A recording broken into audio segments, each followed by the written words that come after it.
Gangs of गद्दार की बात, जिनकी संख्या जानते हैं 14 हो चुकी है। 14 गद्दार अब तक पकड़े जा चुके हैं जासूसी के आरोप में। 14 कौन कौन गिरफ्तार, कहां से सब हुए, सब आपको दिखाएंगे। लेकिन उससे पहले एक सवाल यह कि साहब अगर ऑपरेशन सिंदूर नहीं होता, अगर नहीं होता ऑपरेशन सिंदूर, तो क्या पता चल पाता कि भारत में गद्दारों ने किस तरह देशद्रोह की लैंडमाइन बिछाई हुई है, भारत कौन से बारूद पर बैठा है, पता लग पाता आपको?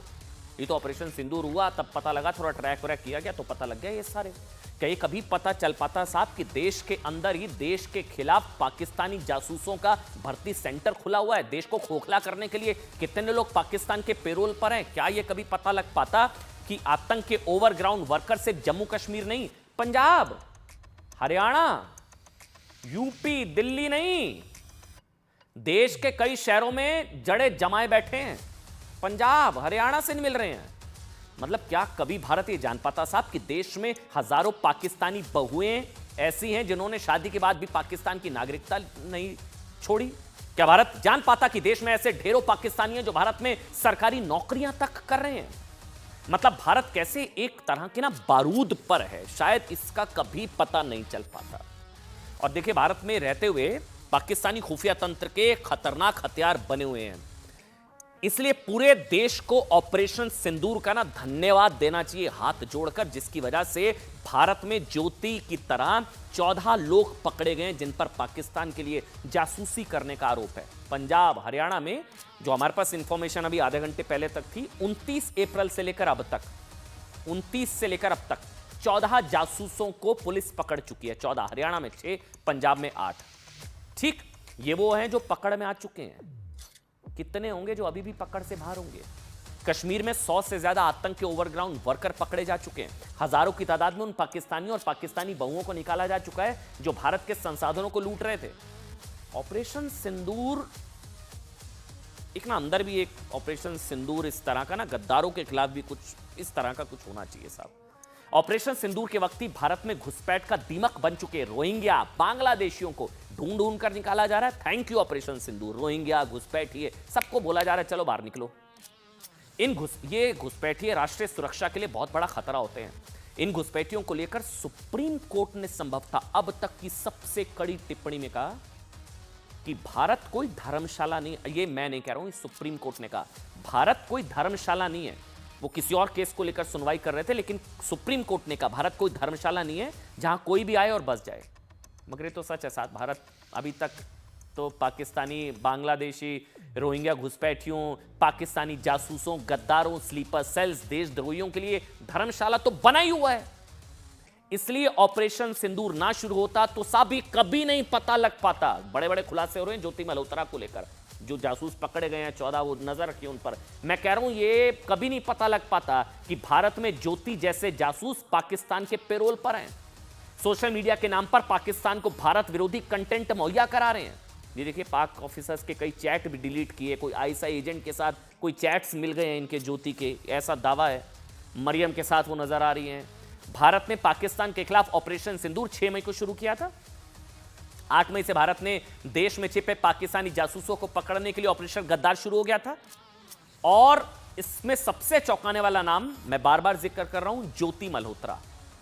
भारत में लोग इसका नाम तब जान रहे हैं जब इन्हें पाकिस्तान की जासूसी के आरोप में गिरफ्तार किया गया। लेकिन ज्योति पाकिस्तान में इतनी फेमस है कि उसे पाकिस्तान में वीवीआईपी ट्रीटमेंट मिलता था। पाकिस्तानी एजेंसियों के बड़े बड़े अफसर ज्योति से संपर्क में थे।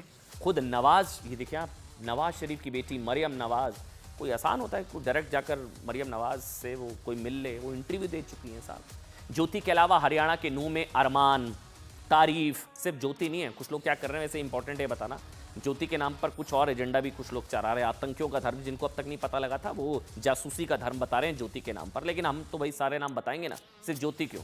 हरियाणा के नूह से अरमान भी पकड़ा गया है, तारीफ पकड़ा गया है।